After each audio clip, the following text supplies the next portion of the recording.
بسم اللہ الرحمن الرحیم۔ معزز ناظرین السلام علیکم۔ بیوی کے ذمہ شوہر کے حقوق۔ اسلام نے ہر انسان پر دوسرے انسان کے 4 قسم کے حقوق متعین فرمائے ہیں، یعنی ذاتی، معاشرتی، معاشی اور قلبی حقوق۔ تو آج ہم انشاءاللہ شوہر کے ان حقوق کی تفصیل سے آگاہ ہونے کی کوشش کریں گے۔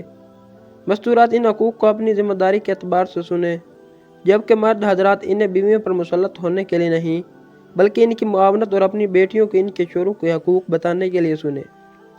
بیوی پر خاوند کے حقوق بہت ہی عظیم حیثیت رکھتے ہیں، بلکہ خاوند کے حقوق تو بیوی کے حقوق سے بھی زیادہ عظیم ہیں، اس لیے کہ اللہ سبحانہ و تعالیٰ نے فرمایا، اور ان عورتوں کے بھی ویسے ہی حقوق ہیں جیسے ان کے مردوں کے ہیں، قاعدہ شرعی کے موافق، اور مردوں کو عورتوں پر فضیلت ہے، اور اللہ زبردست ہے تدبیر والا۔ امام جساس رحمہ اللہ نے لکھا ہے، اللہ تعالیٰ نے اس آیت میں یہ بیان کیا ہے کہ خاوند اور بیوی دونوں کے ایک دوسرے پر حق ہے، اور خاوند کے بیوی پر ایسے حق بھی ہیں جو بیوی کے خاوند پر نہیں۔ حضرت عائشہ صدیقہ رضی اللہ عنہ سے روایت ہے، آپ فرماتی ہیں کہ میں نے رسول اللہ صلی اللہ علیہ وآلہ وسلم سے دریافت کیا، عورت پر سب سے زیادہ کس کا حق ہے؟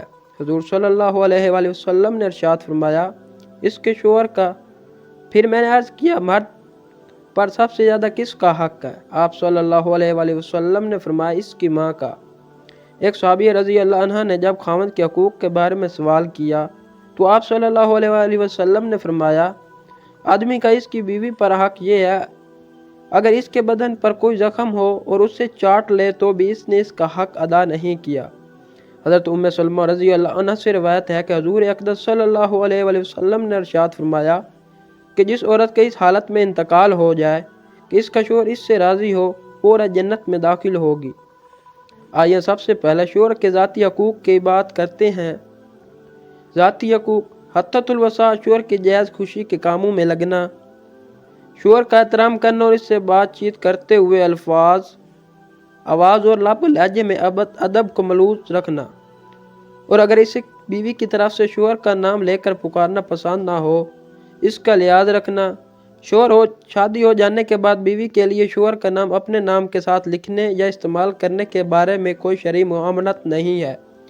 قلبی خوشی اور اس کی خدمت میں لگنا، اور اس کے لباس، کھانے وغیرہ کی تیاری میں اس کی مرضی کا خیال رکھنا، اور بر وقت اس کی ضرورتوں کو پورا کرنے کی کوشش کرنا۔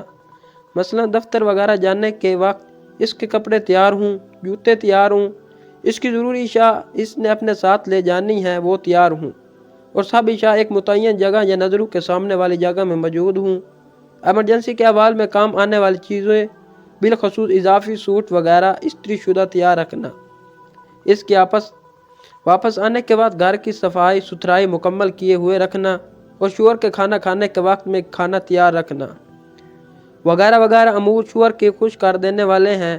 مرد گھر کے باہر کی ذمہ داری رکھتا ہے، اور عورت کی ذمہ داری گھر کے اندر کی ہے، جیسے گھر کی نگرانی، صفائی اور کھانے پینے کے انتظام وغیرہ۔ یہی طریقہ اللہ کے رسول صلی اللہ علیہ وسلم کے زمانے میں راج رہا ہے۔ حضرت حسین بن محسن بیان کرتے ہیں کہ ان کی پھوپھی کسی حاجت کے لیے خدمت نبی میں حاضر ہوئی، جب اپنی حاجت سے فارغ ہو گئی تو آپ نے دریافت فرمایا، کیا تو شادی شدہ ہے؟ انہوں نے جواب دیا، جی ہاں۔ آپ نے فرمایا، اپنے شوہر کے ساتھ تیرا معاملہ کیسا ہے؟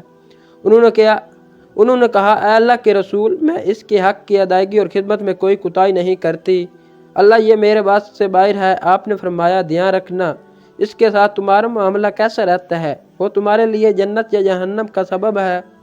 حضرت انس رضی اللہ سے روایت ہے کہ حضور اقدس صلی اللہ علیہ وآلہ وسلم نے ارشاد فرمایا، جو عورت 5 وقت کی نماز کی پابندی سے پڑھتی ہے اور رمضان المبارک کے روزے رکھے اور اپنی شرمگاہ کی حفاظت کرے اور اپنے شوہر کی اطاعت کرے، اور جنت میں جس دروازے سے چاہے داخل ہو جائے۔